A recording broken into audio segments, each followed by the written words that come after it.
in the next few months to have to unveil further difficult measures with cuts to public spending. So I imagine a lot of this stuff that's coming out now is actually probably ministers identifying wasteful spending and looking to cut back. But as you say, a lot of this is happening on their watch, and as was proved by the Conservatives, it's one thing identifying waste and saying how bad it is. It is another matter entirely trying to get the civil service to cut down on it. Yes, indeed. And of course it raises in the public mind this notion that there's a kind of two-tier society. The government, whatever it is, gets away with stuff and we can't, that kind of thing. And that kind of leads me into the next question to you, which is the revelation in the Times again today that Sir Keir Starmer has told his ministers to, quote, stop looking down on voters. Do you know, I didn't know they did. But he said, politics is being reimagined around a disruptor-disrupted axis. I'm not quite sure what that means. He went on to say, if governments are not changing the system in favour of working people, then voters will find someone else who does. Is this Starmer reading the riot act in a way? Well, I think it is a warning shot. As you said, it's not entirely clear that the current cabinet are talking down, but I think it's a warning not to become complacent or high-minded in office. As for who actually... this letter could have been written by his Chief of Staff, Morgan McSweeney. It effectively captures McSweeney's worldview about how politics should be done. It's a blue Labour view, isn't it? Exactly. And look, so much of Keir Starmer's politics is shaped by McSweeney. He is an incredibly influential figure. But look, this kind of reflects a feeling that McSweeney has held for years, and as brilliantly chronicled in my colleague Gabriel Pogrund and Patrick Maguire's new book, there's a sense that he felt that under New Labour, whilst Tony Blair was hugely successful, there was a sense that many of the people leading New Labour became very kind of paternalistic in their approach to the electorate. There was a sense that they kind of talked down to the electorate. And I think this letter is Starmer saying to his government, we cannot do the same because what happened under New Labour is a disconnect opened up between the Labour Party and its traditional core working class communities.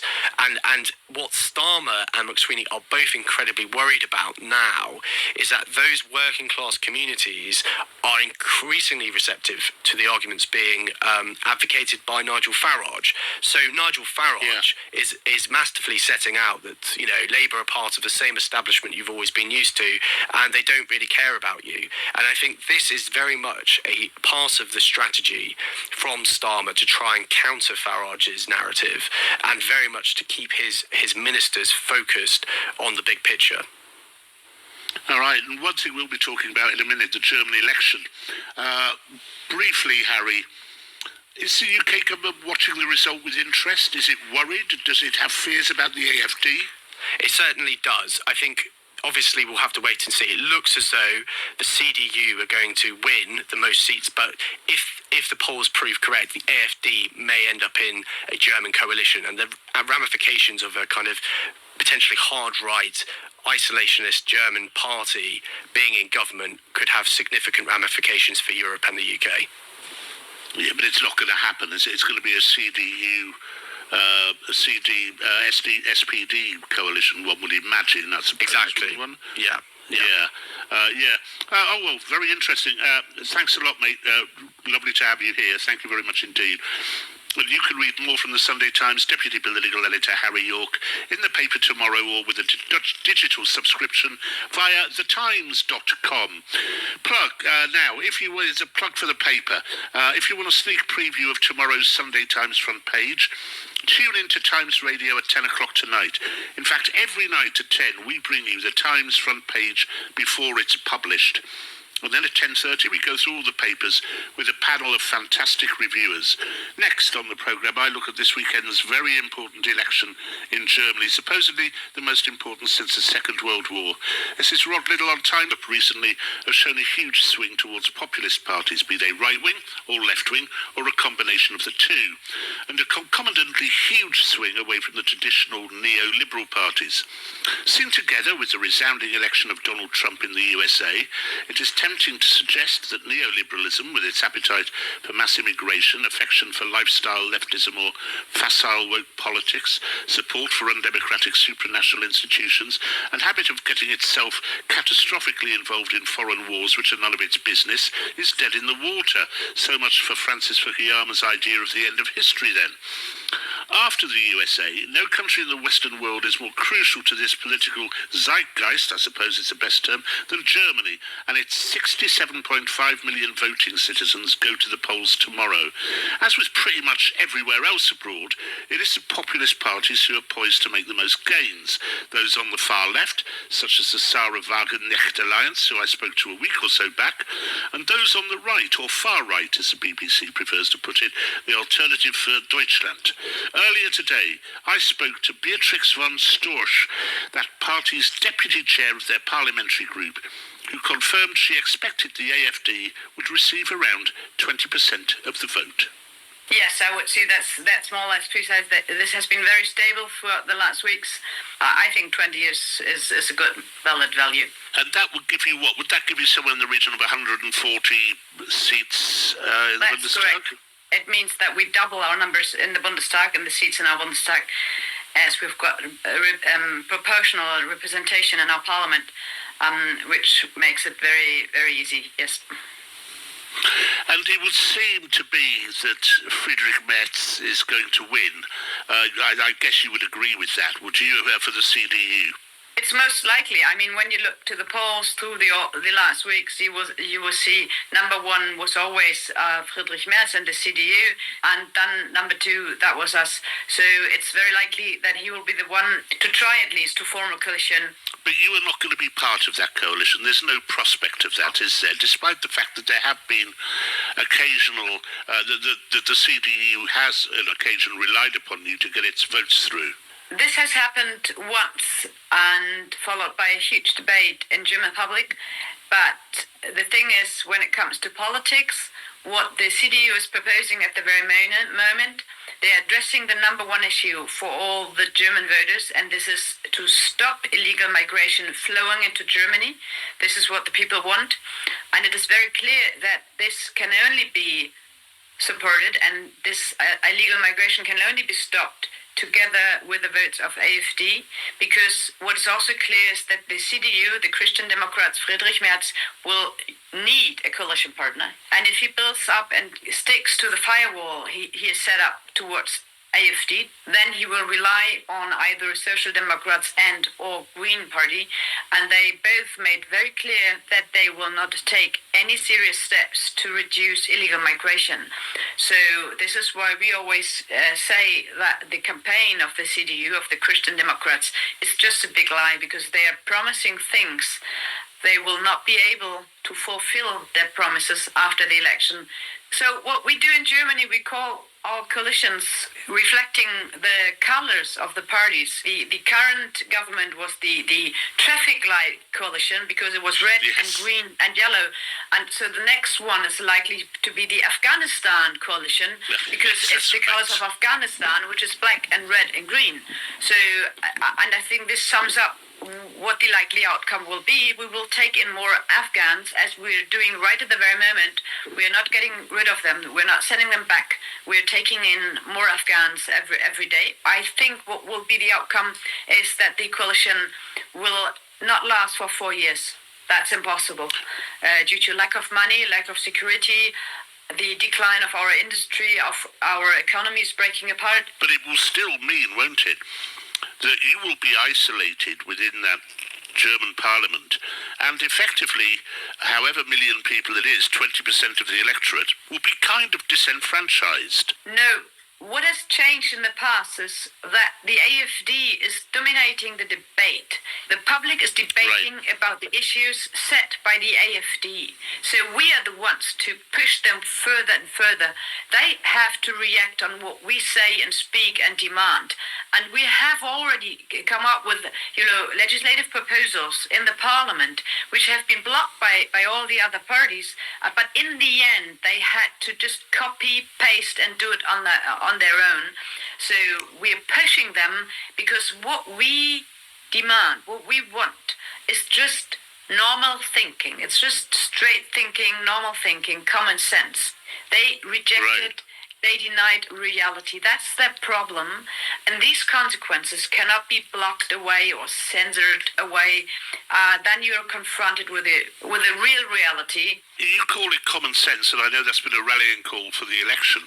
But over here, and indeed in Germany, you're regarded as being a far-right party, and there is a worry that Germany is tilting itself back towards the 30s and the rise of a fascist party. I assume you don't recognise that description of the AFD. So when it comes to extremism, one must think about what they declare to be normal. I mean, they declare to be normal that it is impossible to protect a country's border. They declare to be normal that there are 135 genders and not 2 genders. They declare it to be normal, that we have to build a nation like Germany with a strong industry based on energy supply only by wind and by sun. And while we are not having enough energy, our gas supply from Russia has just exploded, and they call this to be normal. This is extremistic, as it can get extremistic. And then when you look to us, we are very far away from them. But the point is, they have been in the center, and now they have moved to the edge. So what they're doing is extremistic, and this is why they're attacking us, because of lack of arguments. They don't have arguments to go against us, so it's easier to label us. And specifically in Germany, labeling a party as Nazi, of course, should be the end of that party. Yes, but it didn't really work out. Yeah, well, indeed, except that amongst the policies you mentioned, you also have a liking for remigration, don't you? You have a policy which would send people back to the countries from which they came, even if they've been living in Germany for some time. Yes, if someone is coming to Germany and is seeking asylum because he's fleeing from a war, he will get shelter. But if the war is over, he has to return, even though he might have been here for some while and thinks it's quite comfortable in Germany, or even better economically in Germany than in his home country. We have to make very, very clear, once you came here seeking asylum, seeking persecution, you have to go back when this is over. Even to countries such as Afghanistan, for example, where, of course, there isn't a war technically at the moment, but it's run by a peculiarly vicious regime, which is particularly injurious to women. Can we take in half of the population of Afghanistan, and then half of the population of Pakistan, and then half of the population of any other strong Islam country, take in all the women because they're coming from Islam countries, and then under our law we allow them to bring their husbands, their sons, their brothers, their uncles? No. But by no means. I mean, one can do that, but we don't want to do that. We don't want to look like the suburbs of Paris or even London, as far as I know, has really changed. We don't want that. It's just a matter of fact. And a normal and even most very Islam country, that's the way they run their lives. Yes, it's very bad for wives, but doesn't mean that Germany can take in half of the population of all the Muslim countries in the world, because in a Muslim country, women do not have the same rights than men. That's impossible. Well, I'm sure that's put your minds at rest, everybody. That was Beatrix von Storch, the AFD's deputy chair in the Bundestag. And joining me now from Berlin is journalist Jochen Buchsteiner of the Frankfurter Allgemeine Zeitung. Good morning, old friend Jochen. Are you in Berlin at the moment? I am, yes. Yeah. How's it looking? What's your prediction for the election tomorrow? Well, the numbers of the polls have been quite steady, even though there had been ups and downs throughout the campaign. I think it looks very likely that Friedrich Merz is going to become the next chancellor. The problem is the problem is in the small numbers. So depending on whether the small parties will enter the parliament or not, we will see very different types of coalition, and that makes the problem, because I mean this next government has Herculean tasks ahead, but the options for coalition building are murky. It always seemed that whilst there was a populist wave washing over Europe, that Germany, partly because of its electoral system, partly because of disparity between areas within Germany, that Germany would be one of the last to fall to the lure of populism, whether it be from the likes of Sarah Wagenknecht or indeed from the AFD. And yet that is what's happening, isn't it?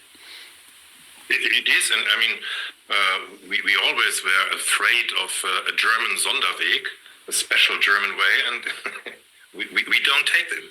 We are not far away from the developments in other European countries, and yes, we now face a very strong AFD on the right side, and we have a few left-wing extremists, some would say left-wing parties on the other side, and that has changed the entire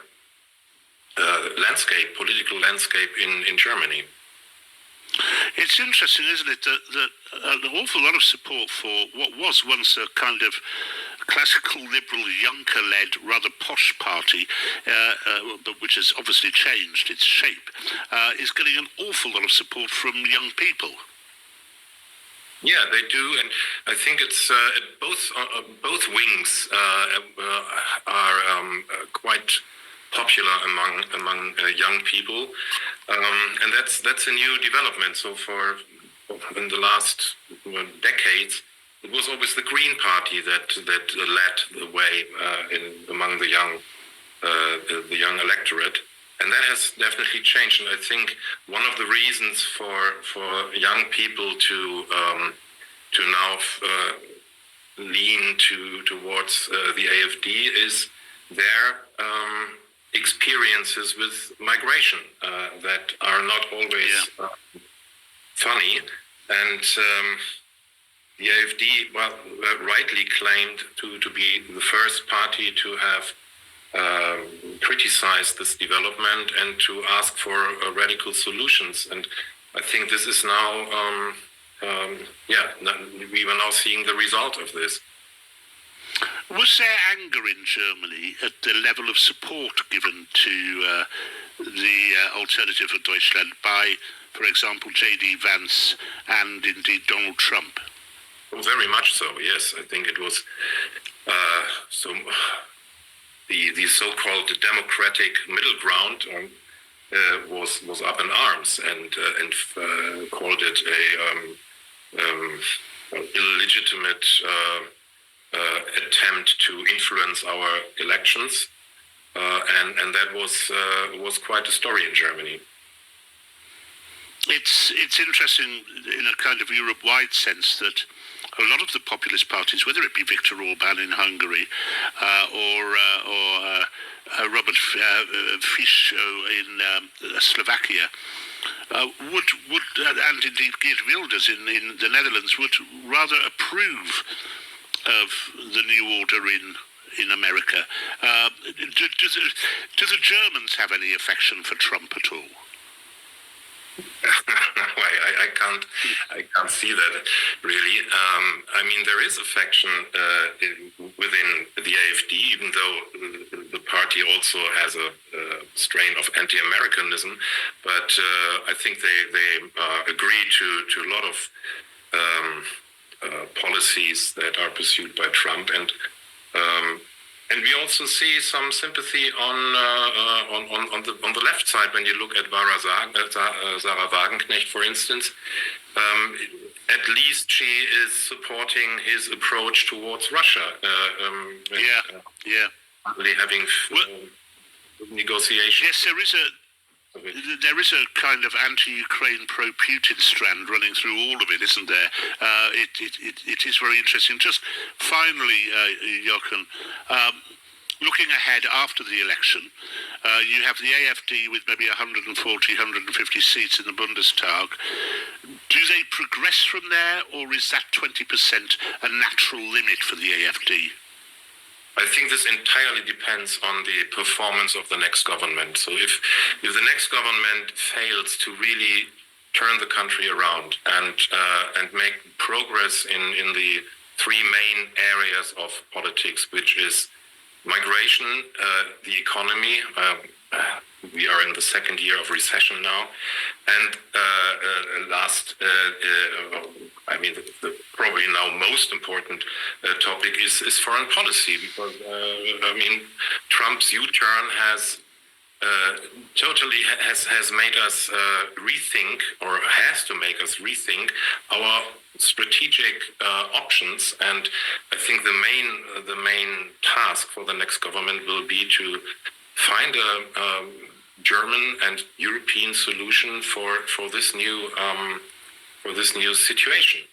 And if they manage to do this and give the Germans the feeling that they are in good hands and on the right course, I would say maybe 20% was the height for AFD. If they don't, I can see developments that are not so different from the Netherlands, from Austria and other countries, namely that we will have the AFD as the strongest party in 4 years. Goodness, Jochen, thanks so much for that. Thanks for talking to me. That's journalist Jochen Buchsteiner of the Frankfurter Allgemeine Zeitung. Your calls are coming in. Lisa says the AFD are a far-right party. Drop the niceties. They exaggerate liberal values out of all proportion in order to sell their anti-liberal policies. Of course, there has to be a sensible immigration policy, but this party is not the answer. Phil begs to differ. I'm liking the sound of this AFD woman, he says. Stand by for the TV review straight after the latest news with James Kitchen. Across the UK, on DAB, online. Israeli hostages to the Red Cross, with a sixth transfer planned later today. 2 other captives crossed the Gaza border into Israel earlier. 600 Palestinian prisoners will also be freed as the fragile ceasefire in the region holds. Former Israeli hostage negotiator Gershom Baskin says neither side can trust each other. We don't actually know how we're going to get to phase 2. The Israelis have begun talking about an extended phase 1. In my assessment, Hamas will not agree to that. And the question is, will this deal break down and we will see a renewal of the fighting take place in Gaza? Sir Keir Starmer and Emmanuel Macron are due to visit the White House next week after Donald Trump said the pair haven't done anything to solve the war in Ukraine. The Prime Minister is expected to confirm a timeline to raise defence spending and hand Mr Trump an invitation for a state visit to the UK. The Sunday Times' deputy political editor Harry York says Starmer will try to make the president look like a winner. The way that Donald Trump's mind works is there are either winners or losers in the world, and there's kind of no grey area. So what I think Keir Starmer is going to be doing when he goes to see Trump in the Oval Office is he'll be presenting a picture in which making sure that Ukraine comes out of this ceasefire in the strongest possible way makes Trump look strongest and a winner. British skiers died in an apparent fall in the French Alps. The body of the 23-year-old was found on Monday, but details have just been released. The Pope won't lead Sunday prayers for a second week running. The Vatican says the 88-year-old had a restful 8th night in hospital. He has double pneumonia. And authorities are investigating what could be the biggest ever cryptocurrency theft. Hackers have stolen more than £1 billion in digital money from a Dubai-based exchange. And for a news bulletin when you want it, search for the Times News Briefing on any podcast platform. Behind it at this point. Also, I think he's had something of a pivot on this issue, to which, in some sense, I think one should sort of give him some credit, because he did it at one point. He seemed to sound as if, well, Putin's just us, and he's just a big old strong man, and you've got to have some respect for these big old strong men. But I think he has changed his tune on that and is backing Ukraine. I think what he will probably say is either it's not enough or it's too much. The position of reform is always that the mainstream parties have either overstepped or they've understepped, and as you know, they're not taking responsibility themselves in government or in actually having to make these very difficult decisions. But I also asked the question, Anne, because it's one of the few things around which, Britons tend to agree, the issue of Ukraine. You see Ukrainian flags in my, relatively well-off neighbourhood of southwest London, and you see them in, not very well-off neighbourhoods, of the northeast of England. So, that support for Ukraine, you support the underdog, Brits do what's right, when people are in trouble. That's part of our kind of national DNA. And that is also, a lot of these people are people who are going to vote for reform, or people who really like Nigel Farage. And when he was kind of negotiating that fine line this week where he corrected Trump in public, saying actually Zelensky is not a dictator, but at the same time was trying to be nice to him, you can see that he's going, he is thinking about that very tricky situation himself. He wants to be very close to Donald Trump. I've bumped into Nigel Farage when I've been covering, and I'm sure you have as well, in last year, Matt, the campaign, the Republican National Convention. Nigel Farage was very prominent, and usually he's gone out there, even on things where you've sort of thought the facts were extremely questionable, as in the way that Trump and his difficulties with the law, he's tended to side very strongly with Donald Trump. So this is a departure. It is also a split that we're seeing in the Trump administration itself, that those who are going along with this attack, which is pretty baseless on the Zelensky government, and those who are saying, well, of course, everyone wants to hold elections in Ukraine, so does the official opposition, the Democratic opposition, but you can't really hold elections when you're half of your, when you're a lot of your country, I should say, not half of the country, but a lot of the country is occupied, and also when it would be unsafe to do so, and when the Russians would manipulate it anyway in the occupied territories. So I think these points are the sort of fine line. I think what Nigel Farage is doing there is basically signalling, look, mate, I think you're wrong about Zelensky, but overall, you're a genius. That seems to be the line. I mean, the thing is that Donald Trump says so many things that, apart from very, very slavish admirers, some people are going to disagree with him on some things. And I guess Nigel Farage thinks overall he still gets, he still gets the favours and the access to Trump, while they may disagree on that point.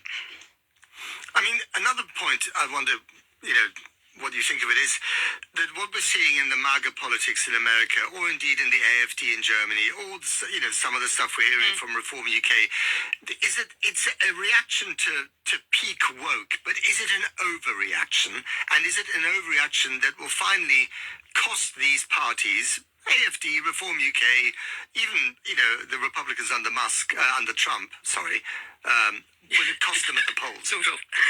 I mean, for a lot of voters, these are things that they do feel that they have not been heard on, and particularly on the scale and the imposition of DEI and diversity and inclusion on companies and institutions in the US. And I think sometimes Europeans say, hey, well, there's a bit of diversity here and there and a few personal pronouns, but actually it's actually quite onerous, and companies haven't liked it, people haven't liked it, and at some point you have to understand that they very quickly, haven't they? I mean, Trump has given them the permission incredibly quickly, which does kind of show that the roots of this did not go very deep into corporate culture, and it did, for a lot of people also do feel it was kind of shutting them up when they weren't able to talk about things the way they wanted to talk about them. I think in the UK it is slightly different. I take your point on that, but I think you can see it, and also I notice it in the Reform Kemi Badenoch kind of triage, that she leans more into it at times when she feels, there's reforms was really going for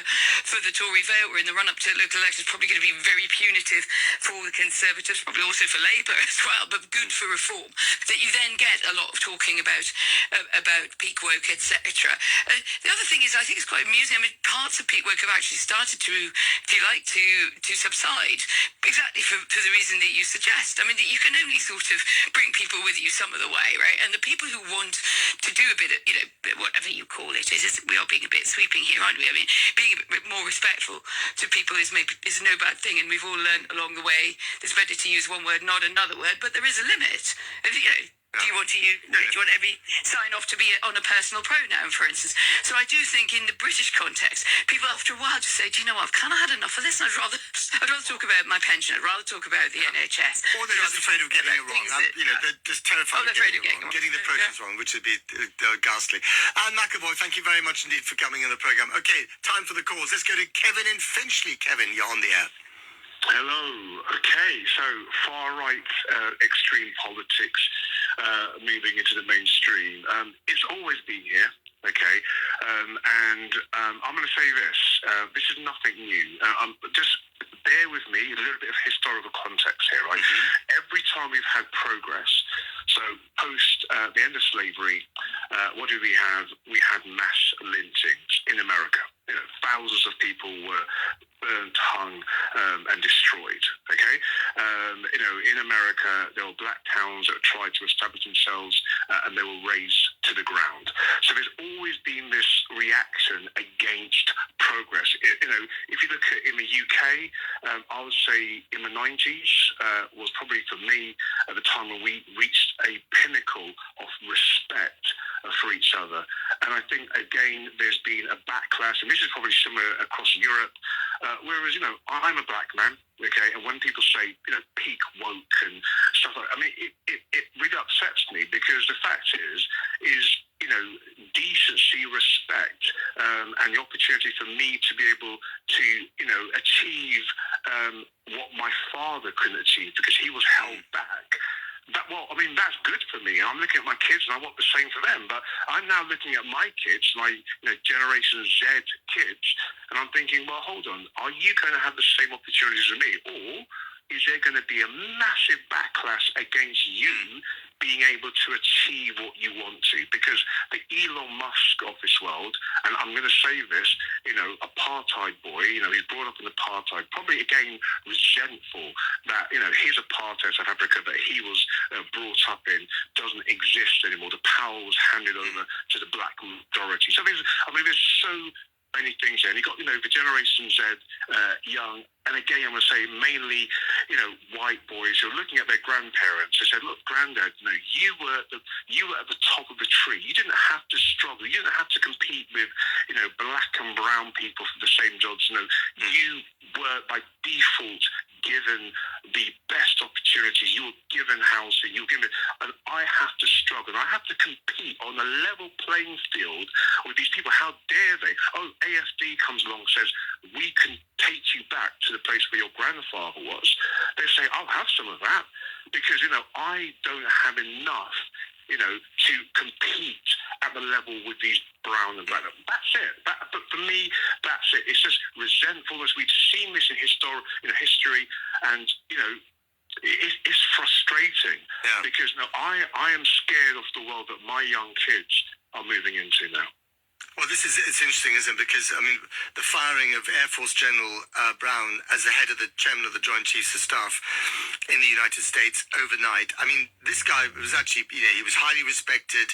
He got on very well with the new defense secretary. But ultimately, the suspicion is, even though this wasn't said by the White House, he was fired because he was black. How do people further down the chain in the Pentagon, in other departments in America feel, or indeed in companies who've just ditched their DEI programs overnight because Trump has given them permission to do so? More of your calls after the break. Thank you very much, Kevin in Finchley. I'll be speaking to the film critic as well, Alan Smith, to find out whether dystopian futures of robots, AI and apocalypses portrayed on the big screens has now become eerily too close to reality, and we want to do something else in the film world. Total escaped, more Sound of Music or whatever. That's coming up. But for now, here on LBC, it is 11:47. Coming up at 12 on LBC, Ali Mirage. Starmer will meet Trump next week for arguably the most significant first bilateral meeting since the start of the Second World War as a schism deepens. What should our Prime Minister say to the US President? Ali Mirage on LBC. At Morrison's, more card prices save you money on your shop. With 330-gram packs of British chicken fillets, regular price £2.65. More card price £2.35. And a 240-pack of Yorkshire tea bags, regular price £8.25. More card price £5. That's less than 3p a cuppa. Pay less with More Card. Morrison's, the shop at Morrison's. Majority of supermarkets and online selected Morrison's daily stores. More Card at required 16 plus Yorkshire tea 750 grams ends 23rd of February. Cappuccino for Kristen. Oh, sorry mate, I've forgotten my card. Alright, of course you have. Third time this week, just saying. I'll get the next ones, promise. No need. Oh, thank you. You can just send me £4.70 with your PayPal app. For your double short oat milk skinny caramel latte with extra foam. Oh, don't forget my sprinkles. Don't just pay. PayPal. A PayPal account is required to send and receive money. Thanks to their unique boutique spirit, there really is nothing quite like a Saga river cruise. There are the elegantly designed Spirit ships, the all-inclusive dining, and of course, Saga's carefully selected excursions, packed with culture and sights. You know, they'll even drive you to and from the airport with their nationwide chauffeur service. How long now, Charles? Oh, half an hour. Marvellous. Search Saga River Cruises. Experience is everything. Chauffeur service available on UK mainland. Full terms apply. Over 50s only. You're home. Day done. Work done. Being crammed onto a packed bus done. Phoning your friend back, the one who likes to talk a lot done. And wearing a bra? Yeah, that's definitely done. Taking your bra off feels great, and so does getting your breast screening sorted. It can detect cancer long before you can even feel it, or more likely, put your mind at rest. So when the NHS invites you, save the date. It could save your life. Right now, you can get hearing devices from only £495 at Specsavers. Now, we know what you're thinking. Oh, if they're that cheap, they're bound to be those big old-fashioned ones that do this kind of thing. As well as this kind of thing. But actually, they just do this kind of thing. Clear sound from a piece of text so small you can barely see it. All from only £495. So book a free hearing check at Specsavers now, because OK hearing is not OK. Terms and conditions apply. See our website for details. Matt Fry on LBC. A quick call before we go to the film critic Anna Smith. Gareth is in Liverpool. Gareth, you're on the air. Far right wing becoming the mainstream. What do you think? Hi, Matt. Pleasure to speak with you. I'd just like to sort of highlight something that your previous caller made there. He was talking about white boys getting access and preferential treatment. Well, I'm a grown-up white boy, and I grew up on a sink estate in a very poor town and went to a sink comprehensive. I had no advantages, in my view, from being a white boy, and actually was brought up in quite sort of low levels of poverty. So I'm not sure that white privilege extends to everyone who maybe he thinks that it does. So, but that's a separate point. The point I wanted to make, Matt, is that it feels to me as though many journalists are sort of positioning the rise of the far right as this terrible, horrible thing, which I would agree is probably the case, but it's the will of the people, isn't it? People are voting for these parties, and I think that the point that we need to ask ourselves is why are they voting for these parties? And I'm an average Joe citizen, and I would perhaps posit that, you know, we've seen some almost extreme left policies emerge in the last decade or so. And as an average Joe citizen who's been brought up with no privilege, I watch some of the things that are unfolding in modern society and wonder just what the heck is going on. When I see the treatment of the nurse in Fife who just asked for some private space to be able to change when she's at work and the position that she's been put in, I'm absolutely amazed and gobsmacked. When I look at trans men being allowed to participate in women's sports, I'm absolutely amazed and gobsmacked. When I look at uncontrolled immigration that's going on across the West and the politicians not responding to that, I'm absolutely amazed and gobsmacked. When I look at our inability to defend our borders from anyone who wishes to get in a boat and come across to the UK, I'm absolutely gobsmacked. And I think unless the left can answer some of these questions, we're going to continue to see the rise of people like Trump, and that's an extreme response to it. And I don't think that's where anyone really wants to be. But if our current political class can't deal with some of these foundational issues, where are we going to be in the future? And this is the bit that worries me and worries me for my children, really. It's interesting, Gareth, isn't it? Because a lot of the things that you mentioned, the governments that are currently in power are doing or trying to do things about that. So the number of boats across the channel has gone down. The big issue with immigration is actually not the illegal side of it. The numbers there are relatively small, but it's the legal side of it, the legal number of immigrants we have to bring in, or the governments feel they have to bring in for the economy. On the trans issue, again, it's something that comes up over and over again, whether you're at an AFD rally here or you're talking to conservative or reform voters in the UK. Again, it affects a tiny number of people, but I think one of the reasons why those issues that are fairly fringe have gone into the mainstream and are talked about so much is that politicians that are in power, that represent the centre, left or right centre, are very bad at really telling their story in a compelling way. And also, they're not very adept at actually fixing the problem. And I think those problems to do with income distribution, how much you tax people in order to provide for an aging and ailing population, all these things are really hard to crack. And my big criticism of all populist parties on the left or the right is that it's so much easier to talk about trans issues. It's so much easier to talk about DEI than it is to actually fix the social and economic issues that mean, kids can't afford to buy a house, the health services are bad, etc., etc. That is the real problem. I'm sorry, I'm ranting here, and I don't think that has received the attention that it needs to. But thank you so much for your call there. We're going to end up on something hopefully a little bit more cheerful, or certainly off Broadway, and that is talking about films. What kind of film do you come up with on the eve of the Oscars that next weekend that doesn't depress the hell out of people when there's so much reality that's already really depressing, whether it's AI, the state of wars, the state of global relations? What do you do as a filmmaker? Do you double down on that, or do you stay away from it? Anna Smith is a film critic who hosts the Girls on Film podcast. Anna, good morning to you. Good morning. Good to be here. It's good to be here. I'm sorry, good to have you, rather. It's always good to be here. We only have 5 minutes, I'm afraid. So tell me, when you look at the reality around the world, as a filmmaker or someone who writes about filmmakers, how big is the challenge to reflect reality but also not double down on the depressing nature of it?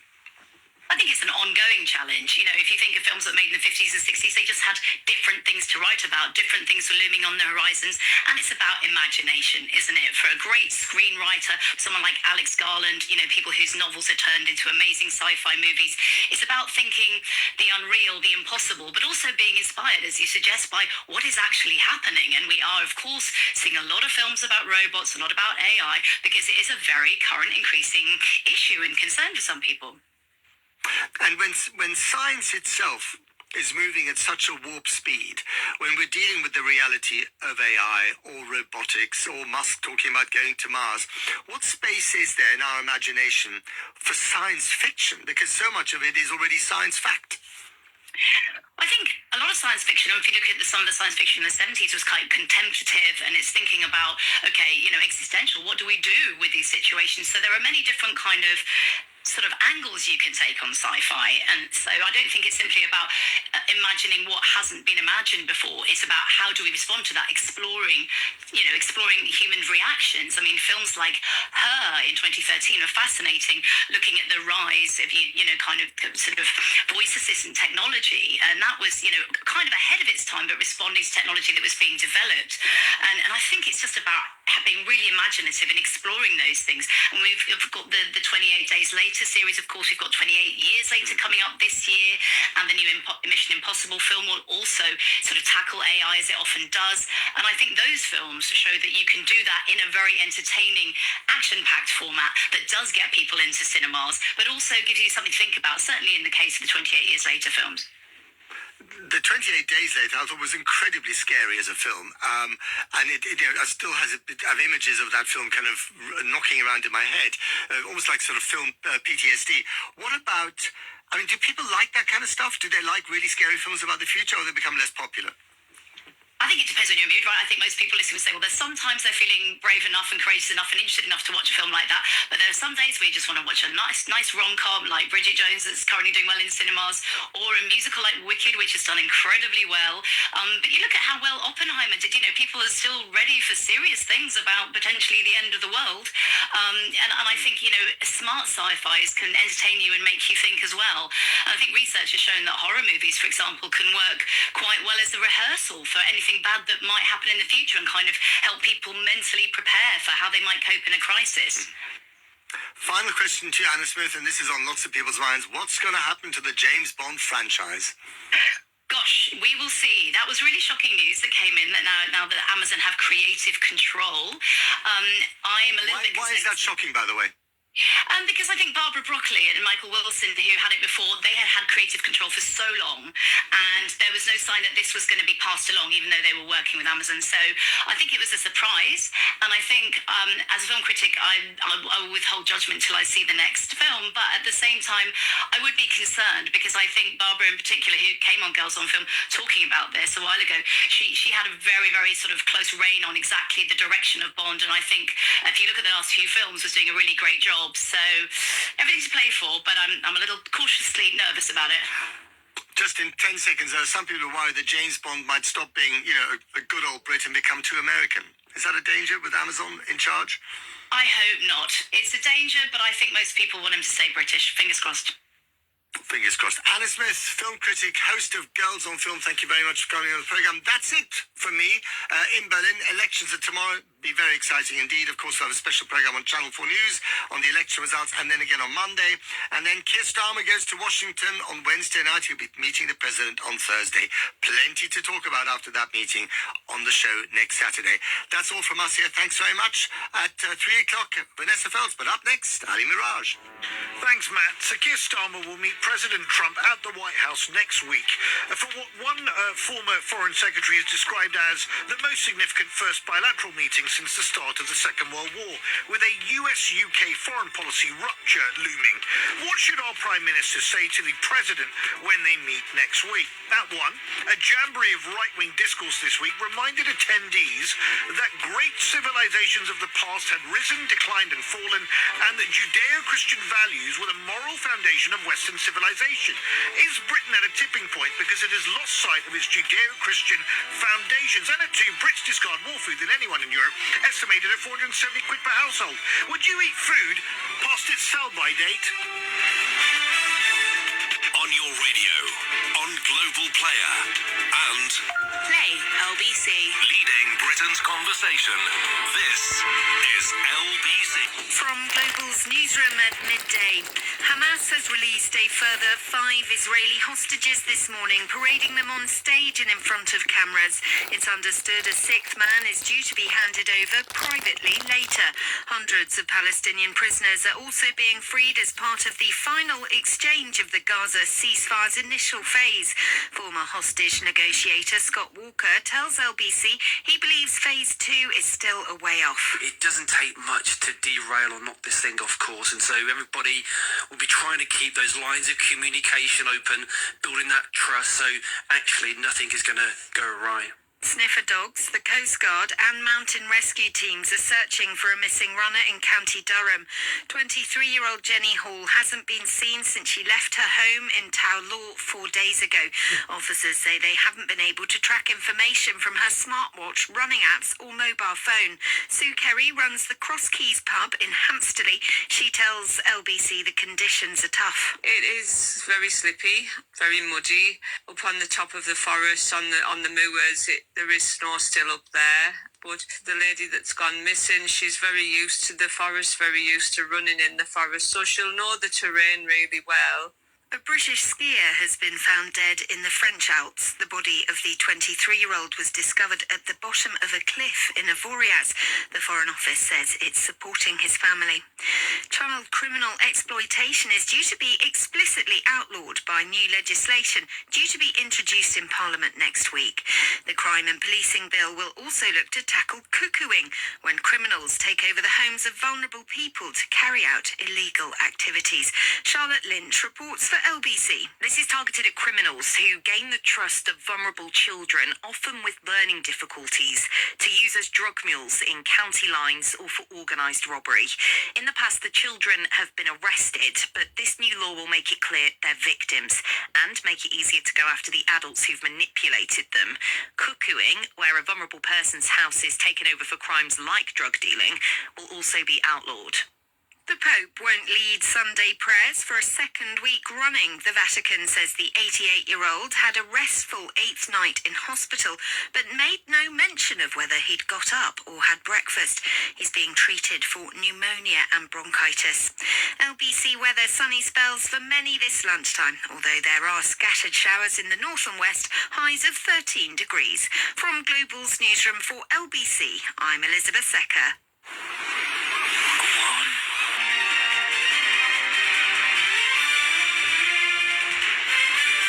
Afternoon to you, Ali Mirage on LBC. It's 4 minutes past 12. I shall be with you until 3 p.m. for the regular weekend shows every Saturday and Sunday from midday until 3. Hope I find you very well this Saturday afternoon.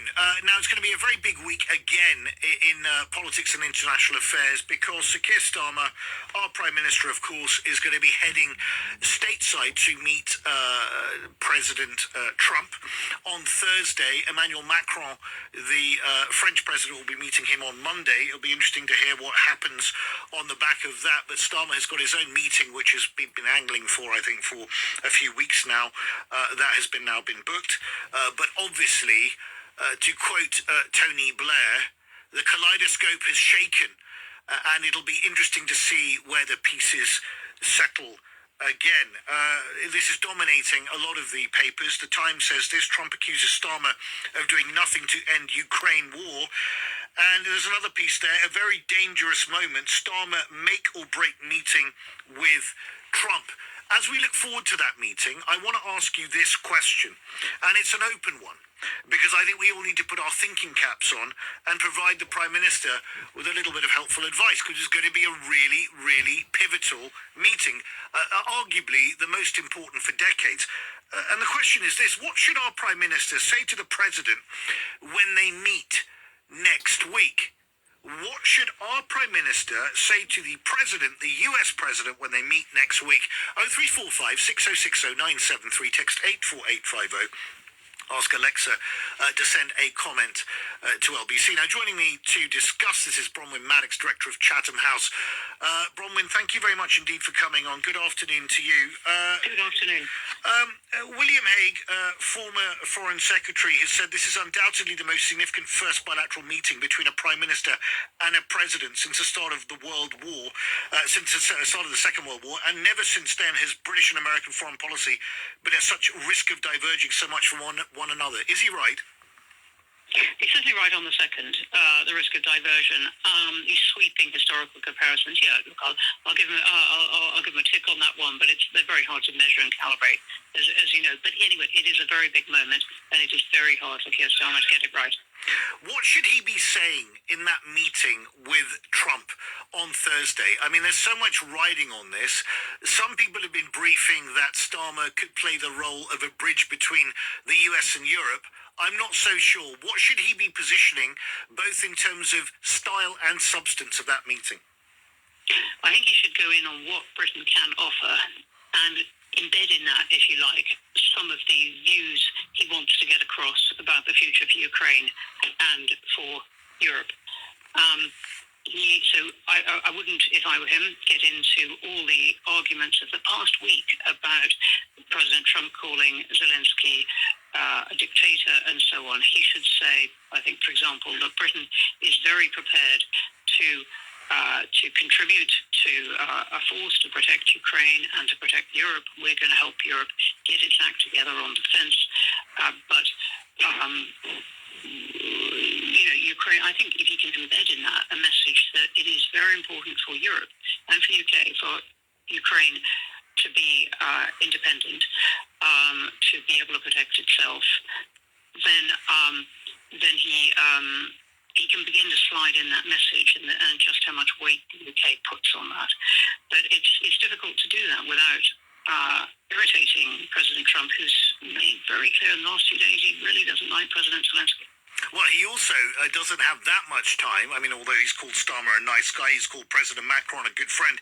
He doesn't have that much time for their negotiating skills either, because you said they'd both done nothing. Starmer and Macron had done nothing to find a resolution to the 3-year-long war in Ukraine. He's got a point, hasn't he? No, I don't think he has. Only from the...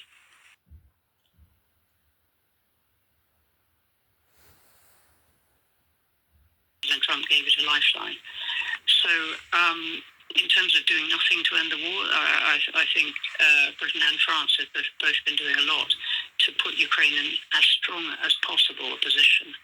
And that might have had some tactical success, but it has now been upturned completely by what President Trump has decided to do. How important do you think this schism potentially is between UK and US foreign policy? We talk about the much lauded special relationship, an illusion. Sometimes I think that we like to delude ourselves that this special relationship still exists. But we understand that Starmer is set to announce a new package of support for Ukraine next week, including a triple whammy of measures, including military aid and sanctions from Monday. I mean, how's that going to go down with the US? They could see it as a provocation, or they could see it as helpful to Europe. But let's hope that they see it as that, of Britain really going on the front foot to try to protect Europe, to get Europe to spend more, to do its own defence and so on. But, that seemed to be the Trump team's position about 2 weeks ago, and now they're almost wanting Britain to side with them in undermining Ukraine and getting a settlement on Russia's terms.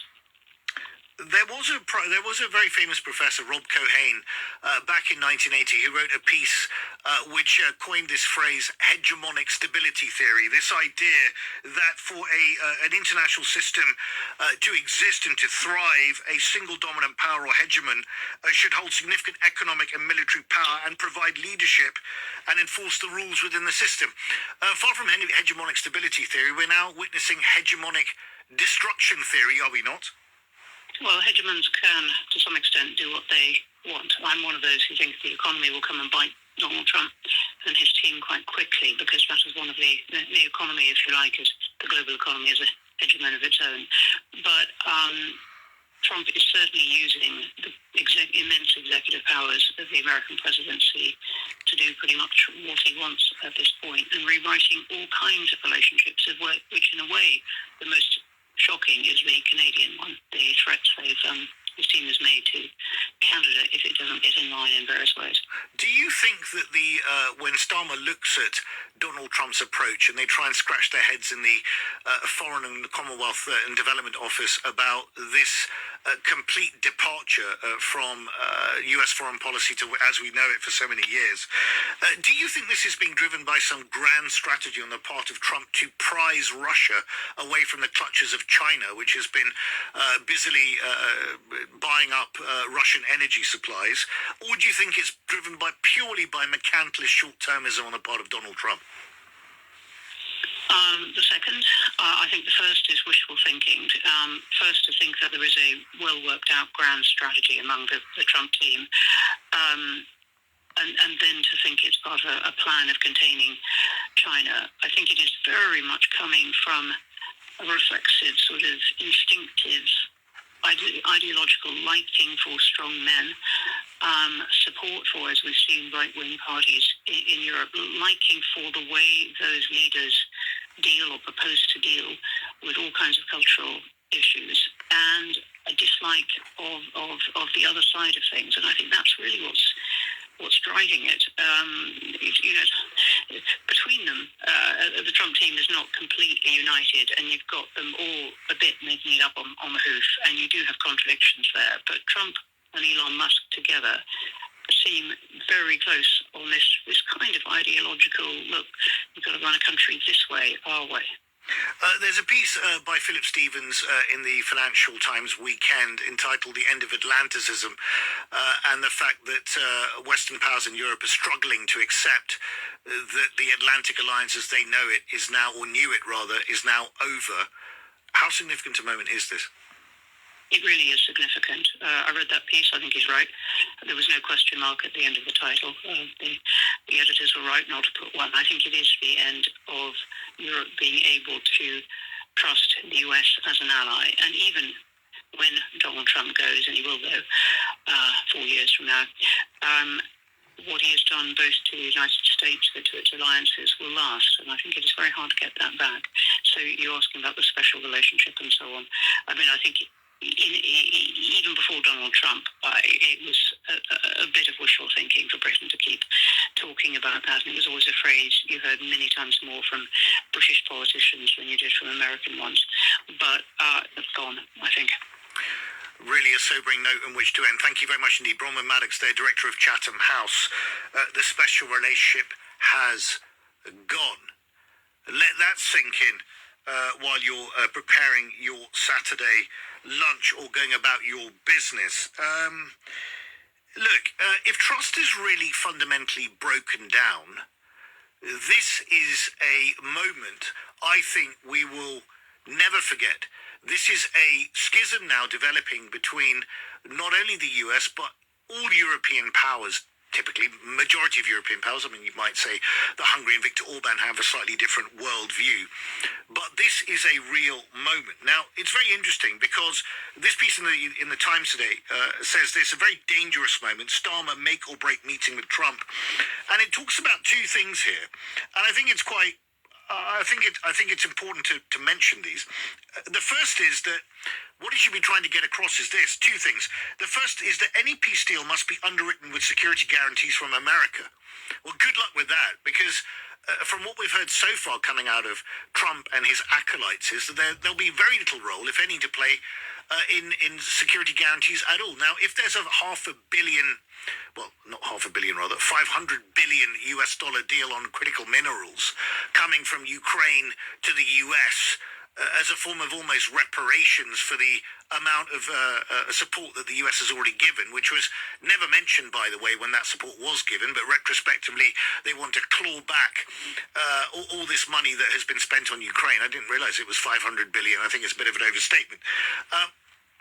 That might play a role, but I don't think you can count at the moment, based on the rhetoric that we've heard coming out of the White House, that they want to play any role at all.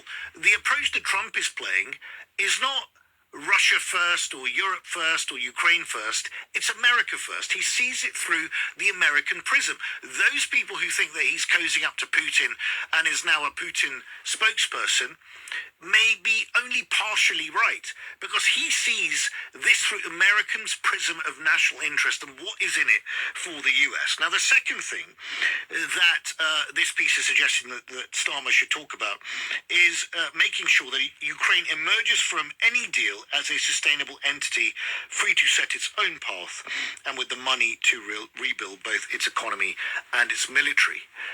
Well, at the moment, it looks like the heavy lifting on that is going to have to be provided by the Europeans. But this is going to be a seismic week. First Macron on Monday, then Starmer on Thursday, and you're looking at a divide, a rupture, a fracturing of this alliance that has endured pretty much since the end of World War II, certainly since the end of the Cold War, that's dominated our transatlantic relations for the last 35 years. What's Starmer going to do in that? Act as a bridge between Europe and the Europeans and the US? Come on, give me a break.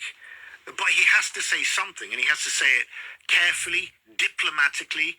The mood music and the language has to be right. We know how Trump reacts. But also some hard messages have to be given, do they not? Over to you as to what they are. What should our Prime Minister say to the President when they meet next week? 0345 6060 973, text 84850. Ask Alexa to send a comment to LBC. Ali Mirage on LBC 1217. This is LBC. Yeah, I'm one of their biggest fans. Thought law-abiding Muslims. Sorry, what's the problem? Jay, final one before the break. Jay says, "Hi Peter, great show. Just a comment on Tony from Coventry. I'm also from Coventry, and a good 90% are halal. The only place I can get a proper ham and pineapple pizza is from Pizza Hut. I want pork and pineapple, not turkey and pineapple, please. Thanks as always." Jay, I'm not sure I can deliver that pizza to you in the next 5 minutes, but we are going to, between now and 12:30, going to have a lot more calls, texts and tweets, and we're going to let you know about the competition too. For to voiceover man. Now it's time to find out how you could we in with a chance of winning £25,000. A bit tight for time, but tell us your thoughts. Nice to talk to you again. I was on with your, producers or whatever, explaining. But I personally think that Putin is the adult in the room. Okay. I think he's shown great restraint, basically because of. He's shown great restraint, has he? Yeah. Hi. Yeah, sure. I'll tell you why. Because he's only really, from my understanding, moved into positions where I think it's Russian-speaking people, where they side more with Russia. He's murdered hundreds of thousands of people, Adam. Well, so has Zelensky. And he's done it to his own people, to be honest with you, Peter. I don't listen to mainstream news anymore, and I'll tell you why. It's full of lies. Ukraine has been ruined by what I see as people in great power who are pushing for NATO to basically move the border right up to Russia's doorstep. Okay. It's ridiculous that they've done that, and I really, I know we're short on time, and I could talk to you all day about it, but I think that Putin has been pushed to this, and I can't understand. I don't see how most people in the UK have got the views they do. The last caller said that we're going to give him a bloody nose if we up our budgets and stuff like this. Do you think that if we give him a bloody nose, he's going to do nothing to us? Would you like to see London and major cities in the UK flattened like they was? I don't think that's going to happen, though. He can't take over Ukraine. He's only taken over a fifth of Ukraine, so I wonder how he would take over Western Europe.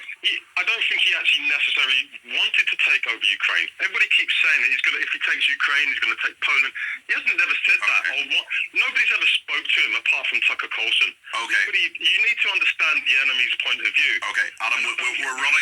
I'm not cutting you off. If you want to give me a ring tomorrow, Adam, I'll happily talk to you.